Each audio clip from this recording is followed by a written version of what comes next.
할렐루야. 오늘은 비밀을 맡은 자라는 제목으로 말씀을 드리도록 하겠습니다. 오늘 본문은 고린도 교회의 분열의 근본적인 원인에 대해서 말씀을 하고 있습니다. 그것은 인간적인 편견으로 교회 일꾼들을 함부로 판단하는 것입니다. 그들은 내가 아는 조그마한 지식과 경험으로 말씀의 사역자들을 함부로 판단하고 비방하고 공격하는 그러한 짓을 일삼고 있었던 것입니다.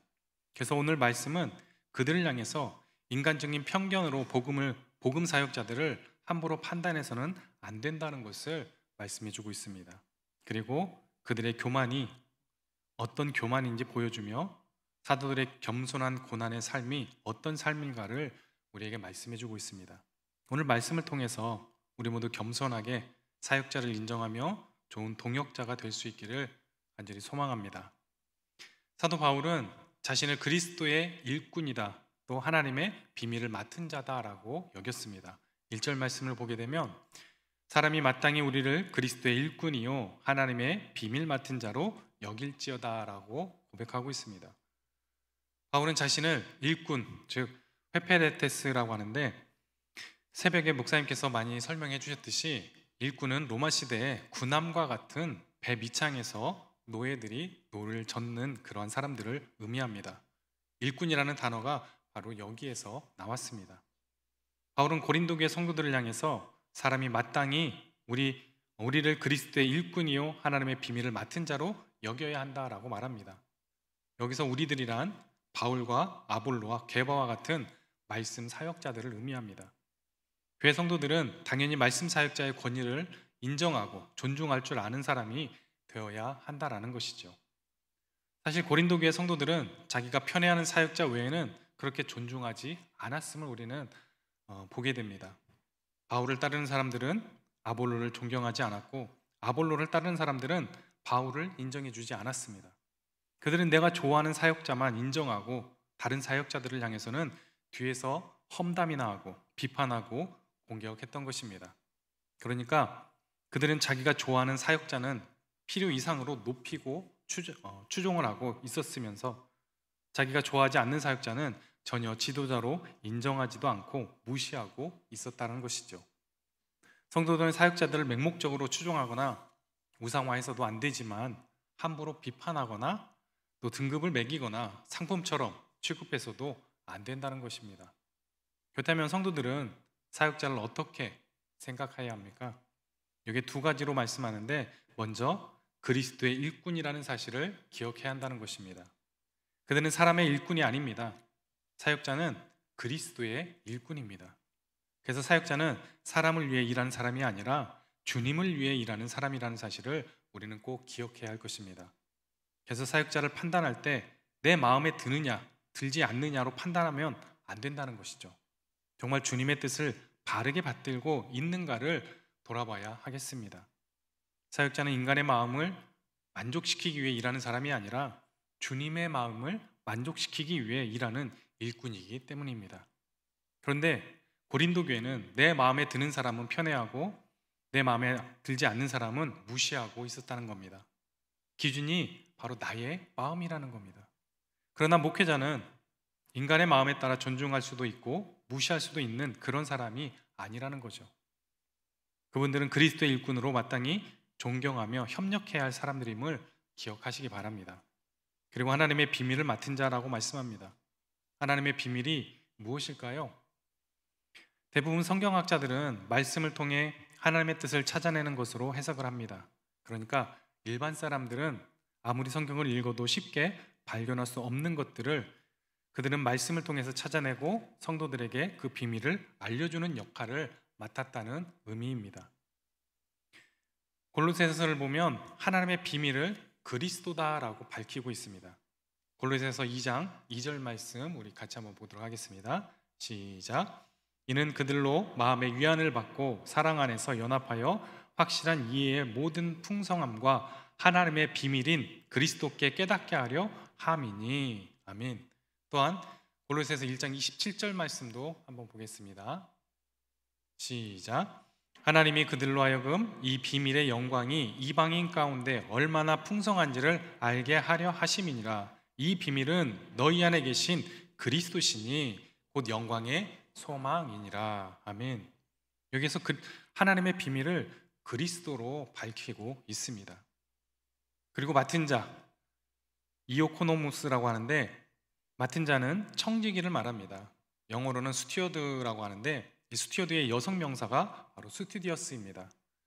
우리가 잘 알다시피 비행기를 타면 스튜디어스가 쉬지 않고 손님들에게 시중을 드는 것을 봅니다. 그렇다고 스튜디어스가 자기를 높이지는 못합니다. 손님들에게 자기 것을 제공하는 것이 아니라 비행기 회사로부터 자기가 맡은 것을 전해줄 뿐이기 때문입니다. 마찬가지로 배 안에서 노예가 열심히 노를 저었다고 자기를 자랑하거나 높일 이유가 없다는 것입니다. 노를 젓는 것은 노예가 당연히 해야 할 일이기 때문입니다. 마찬가지입니다. 바울은 고린도에서 열심히 복음을 전했습니다. 그 결과로 고린도 교회가 세워졌습니다. 그럼에도 불구하고 사도 바울은 당연한 일을 했다라고 고백합니다. 고린도전서 9장 16절을 우리 같이 한번 보도록 하겠습니다. 시작.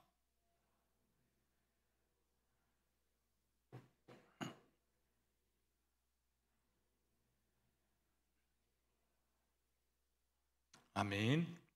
하나님의 비밀을 맡은 자로서 복음, 즉 예수 그리스도를 전해야 할 책임이 있기 때문이라는 겁니다. 만일 그 복음을 전하지 않으면 그에게 화가 있을 것이다 라고 경고하고 있습니다. 만일 노예가 노 젓는 일을 열심히 하지 않고 태만히 한다면 그에게는 가차없이 책직이 가해질 것입니다. 따라서 노예는 어쩔 수 없이 자기에게 주어진 일을 열심히 감당할 수밖에 없는 것입니다. 베드로전서 4장 10절 말씀을 보면 각각 은사를 받은 대로 하나님의 여러 가지 은혜를 맡은 선한 청지기 같이 서로 봉사하라라고 말씀하였습니다. 하나님은 우리 각자에게 은사를 맡겨주셨습니다. 그 은사를 사용하여서 섬기지 않으면 우리에게 화가 있으니 각각 은사를 받은 대로 그리스도의 몸된 교회를 위해서 열심히 봉사해야 한다는 것입니다. 아울러 봉사를 하더라도 우리 자신을 드러내기보다는 우리가 부득불해야 할 일이기에 우리가 자랑할 것은 없는 것입니다. 그러므로 우리는 언제나 낮은 자리에서 겸손히 섬길 수 있어야 하겠습니다. 교회에서 어떤 직분을 가졌든지 결코 자신을 드러내지 말고 언제나 자신을 낮추는 자가 되어야 한다는 겁니다. 그러면서 오직 교회의 머리인 그리스도만을 영화롭게 하고 하나님께만 모든 영광을 돌리면 그때 하나님은 우리를 칭찬하실 겁니다. 그리고 성도들이 사역자에게 요구하는 것은 성도들이 말씀을 쉽게 깨달을 수 있도록 깊이 있는 말씀을 전하게 하는 것뿐입니다.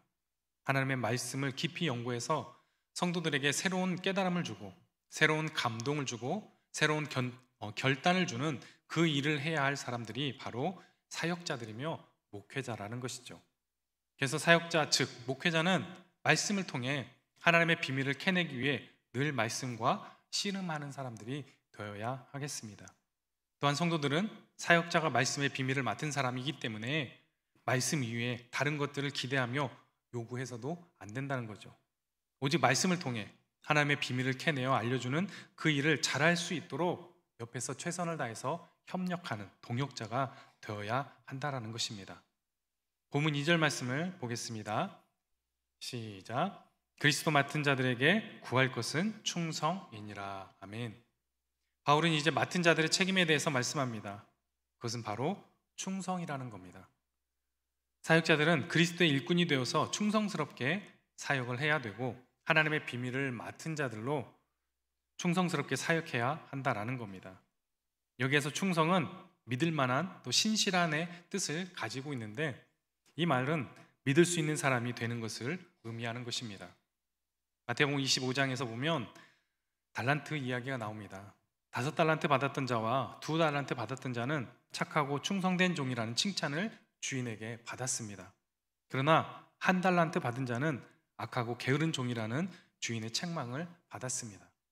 맡은 일에 충성해야 하나님이 칭찬을 하십니다. 하나님은 우리의 주인이시기 때문입니다. 우리는 하나님의 것을 맡은 자 곧 하나님의 청지기입니다. 그러면 하나님의 선한 청지기에게 있어야 할 가장 중요한 것은 무엇일까요? 건강도 필요하고 물질도 필요하고 또 시간도 또한 유창하게 말할 수 있으면 참 좋을 것 같습니다. 그러나 하나님은 우리에게 이러한 것들을 요구하지 않으신다는 겁니다. 하나님께서 우리에게 요구하시는 것은 맡은 일에 대한 충성뿐입니다. 바울은 하나님의 비밀을 맡은 자였습니다. 그는 이방인들에게 복음을 전하는 자로 부름을 받았습니다. 그래서 바울은 온갖 박해와 환난에도 굴하지 않고 순교하는 그날까지 복음을 전하는 일에 충성을 다했던 것입니다. 뿐만 아니라 하나님이 그에게 맡겨준 하나님의 말씀을 그대로 순전하게 전하였습니다.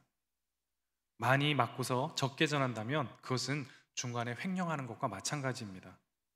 반면에 맞지도 않은 것을 전하면 그것은 거짓으로 말하는 것이 되고 맙니다. 즉 말씀에 가감이 있어서는 안 된다는 것입니다. 그리스도의 종은 주인의 뜻을 살펴서 적극적으로 충성해야 하겠습니다. 고린도서 2장 17절 말씀 같이 한번 읽어보겠습니다. 시작. 우리는 수많은 사람들처럼 하나님의 말씀을 혼잡하게 하지 아니하고 곧 순전함으로 하나님께 받은 것 같이 하나님 앞에서와 그리스도 안에서 말하노라. 아멘. 당시 많은 사람들이 하나님의 말씀을 순전하게 전하지 않고 혼잡하게 전하고 있었습니다. 그들은 맡은 것을 그대로 전하지 않았다는 것입니다. 그리고 맞지도 않은 것을 맡은 것처럼 전하고 있었습니다. 그 결과 그들은 하나님의 말씀을 혼잡하게 만들었다는 겁니다. 그들이 맡은 것은 성경에 기록된 하나님의 말씀이었습니다. 따라서 성경에 기록된 하나님의 말씀을 전하고 가르쳐야 마땅한 것입니다. 그러나 그들은 하나님의 말씀보다 자신들의 이야기나 세상의 이야기, 즉 그들은 그들의 말로 사람들에게 인기를 얻고 싶어 했다는 것입니다. 그들은 하나님을 생각하기보다는 사람을 먼저 생각했습니다. 이는 분명히 하나님의 말씀을 맡은 자로서 충성스럽지 못한 태도인 것입니다. 그들과는 달리 사도 바울은 사도행전 20장 20절 말씀처럼 유익한 것은 무엇이든지 공중 앞에서나 각 집에서나 꺼리낌이 없이 여러분에게 전하여 가르쳤다라고 고백하고 있습니다. 바울은 언제나 어디서든지 항상 유익한 것만을 전하며 가르쳤습니다. 여기에서 말하는 유익한 것은 디모데후서 3장 16절에 말씀하는 하나님의 감동된 것으로 교훈과 책망과 바르게 함과 의로 교육하이게 유익하니 여기에서 말하는 것입니다. 즉 성경, 유익한 것은 하나님의 말씀을 말씀하고 있는 것입니다. 사실 사도 바울은 많이 배운 사람이었고 체험도 많이 한 사람이었습니다. 그러나 바울은 그런 것들을 전하며 가르치지 않았습니다. 그는 오직 성경에 기록된 하나님의 말씀만 전하며 가르치기를 고집하였습니다. 하나님이 그에게 맡긴 일들에 충성을 다하기 위해서 본인이 노력하였던 것입니다. 과연 바울은 하나님의 선한 청지기로서 착하고 충성된 종이었다라고 말할 수 있는 것입니다. 우리도 하나님의 선한 청지기가 될 수 있기를 바랍니다. 하나님께서 맡겨주신 일에 충성을 다할 수 있는 저와 여러분들이 될 수 있기를 소망합니다. 그리함으로 하나님께 착하고 충성된 종이라고 칭찬받는 우리 모두가 될 수 있기를 간절히 부탁드리겠습니다. 사랑하는 성도 여러분, 청지기는 언제나 변함이 없이 그 자리를 지키며 항상 믿을 수 있는, 신뢰할 수 있는 사람이 되어야 합니다. 또한 사역자가 그리스도의 일꾼으로 살지 않고 사람의 요구에 끌려다녀서도 안 될 것입니다. 사역자는 말씀 연구에 게을리하여서 말씀의 깊이가 떨어지는 일이 없도록 항상 최선을 다하며 또한 성도에게 정말 믿을 수 있는, 인정받을 수밖에 없는 삶을 살아가는 그런 사역자가 되어야 한다는 것을 사도 바울은 자신의 삶을 통해서도 또한 말씀을 통해서도 우리에게 가르쳐주고 있습니다. 우리 본문 3절 말씀을 같이 한번 보겠습니다. 시작. 너희에게나 다른 사람에게나 판단받는 것이 내게는 매우 작은 일이라 나도 나를 판단하지 아니하노니. 아멘. 본문 3절에는 세 가지의 판단이 나옵니다. 판단하다는 아나크리노라고 하는데 각각 결정하다, 위에서 결정하다, 심판하다라는 의미를 가지고 있습니다. 여기서 첫 번째 판단은 다른 사람에게 판단을 받는 경우를 말합니다. 3절에 보면 너에게나 다른 사람에게나 판단받는 것이 내게 매우 작은 일이라 라고 말씀하였습니다. 사람은 불완전합니다. 따라서 사람이 내린 판단은 잘못될 수 있습니다. 사람들의 판단은 온전하지 못하기 때문에 다른 사람들의 판단은 매우 작은 일이라 라고 사도 바울은 말하고 있는 것입니다. 이것은 사람의 평가를 무시하겠다는 뜻으로 말하고 있는 것이 아닙니다. 이것은 사람이 나를 어떻게 판단하든지 자기는 항상 그리스도의 일꾼으로 충성되게 살아왔음을 고백하고 있는 것입니다. 그런데 대부분 교회에서 우리가 시험에 드는 경우가 사람의 판단을 받을 때라는 것을 우리는 알 수가 있습니다. 우리는 사람의 판단 때문에 쉽게 무너지기도 하고 또 쓰러지기도 합니다. 그만큼 사람의 평가의 영향을 많이 받는다는 것이죠. 목회자도 예외는 아닙니다. 목회자도 사람의 평가에 쉽게 무너질 수 있습니다. 그러므로 우리는 사람의 판단을 생각하지 말고 바울과 같이 하나님 앞에 충성된 일꾼으로 살아감을 감사함으로 고백한다면 사람의 판단 때문에 흔들린다거나 무너지는 그런 일은 없을 걸로 믿습니다. 여러분, 사람의 판단에서 자유하시길 바랍니다. 또 두 번째는 자기 자신의 판단입니다. 3절 하반절에 보면 나도 나를 판단하지 아니하노니 라고 말씀하였습니다. 바울은 자신을 판단하지 않았습니다. 다른 사람들의 판단이 온전하지 못한 것처럼 자신의 판단 또한 잘못될 수 있음을 깨달아 알았기 때문입니다. 그래서 자신조차 자신을 판단하지 않았던 것입니다. 본문 4절 말씀을 함께 읽겠습니다. 4절입니다. 시작.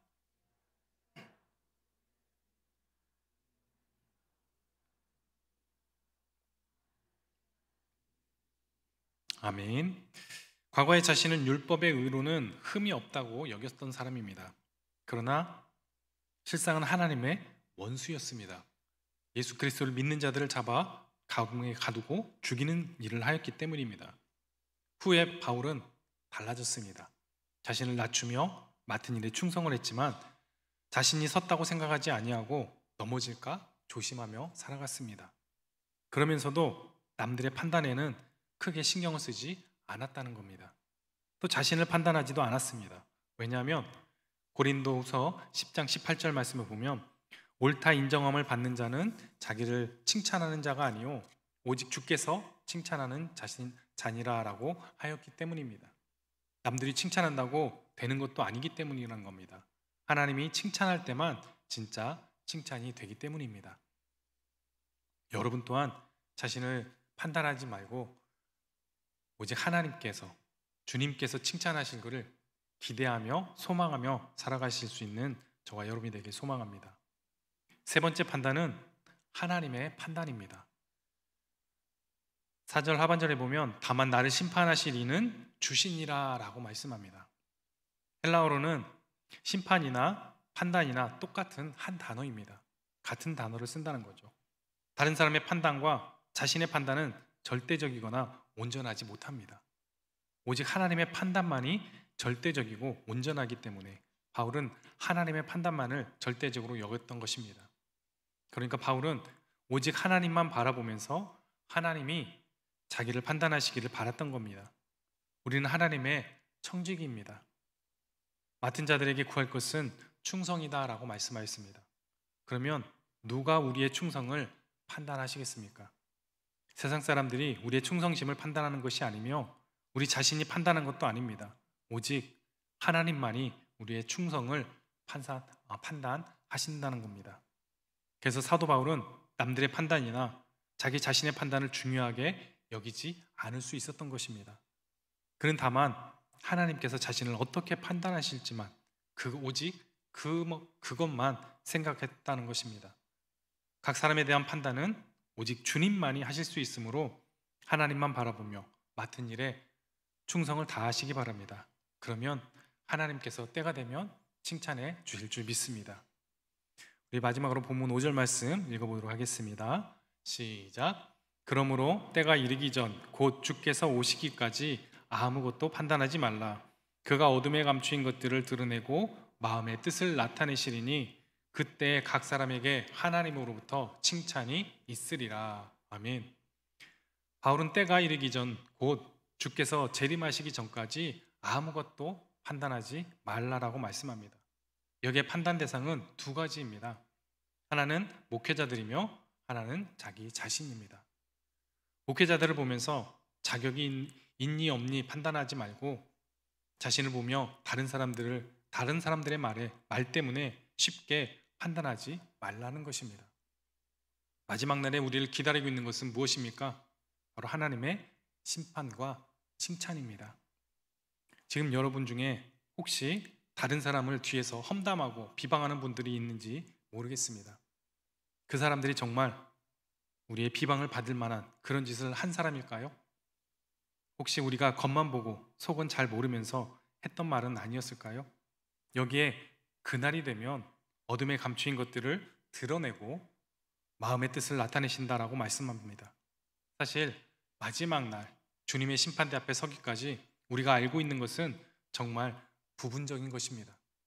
내가 나를 알고 판단하는 것 또한 사실은 아주 작은 부분적인 것입니다. 나도 나를 전부 아는 것이 아니라는 말입니다. 그런데 우리는 남을 내가 다 아는 사람인 것처럼 그렇게 함부로 판단하고 비방할 때가 참 많이 있음을 보게 됩니다. 하지만 그렇게 해서는 안 된다는 말씀입니다. 특히 목회자들에 대한 판단은 정말 신중하게 해야 할 것입니다. 우리의 험담과 비방 때문에 그리스도의 일꾼이 될 수 없고 하나님의 비밀이 막혀버릴 수 있기 때문입니다. 우리의 판단 때문에 하나님의 일꾼을 마귀의 일꾼으로 둔갑시켜버리는 역사가 일어날 수도 있기 때문이라는 겁니다. 도리어 우리가 해야 할 일은 그들이 진정한 그리스도의 일꾼이 되고 하나님의 비밀을 정확하게 전파하는 사역자가 되도록 적극 지원하는 그런 소중한 동역자가 되어야 하는 것입니다. 우리 때문에 힘을 잃고 무너지는 것이 아니라 우리 때문에 더욱 힘을 얻고 용기를 내어서 열심히 사명을 감당할 수 있는 협력자가 되어야 하겠습니다. 절대 비방과 판단으로 좋은 사역자가 만들어질 수 없고 성도 또한 만들어질 수 없음을 기억하시기 바랍니다. 마땅히 인정해야 할 것은 인정해주고 존중해야 할 것은 존중해주고 협력해야 할 것은 협력해줄 때 그때 더욱 힘을 내어서 하나님의 일에 충성된 사역자와 성도가 만들어지는 것입니다. 그럴 때 아름다운 교회가 세워질 줄로 믿습니다. 우리 교회가 이렇게 사역자를 더욱 사역자답게 또 성도를 더욱 성도답게 세워가는 아름다운 봉동중앙교회가 되기를 주님의 이름으로 간절히 축원합니다. 우리 함께 찬양하면서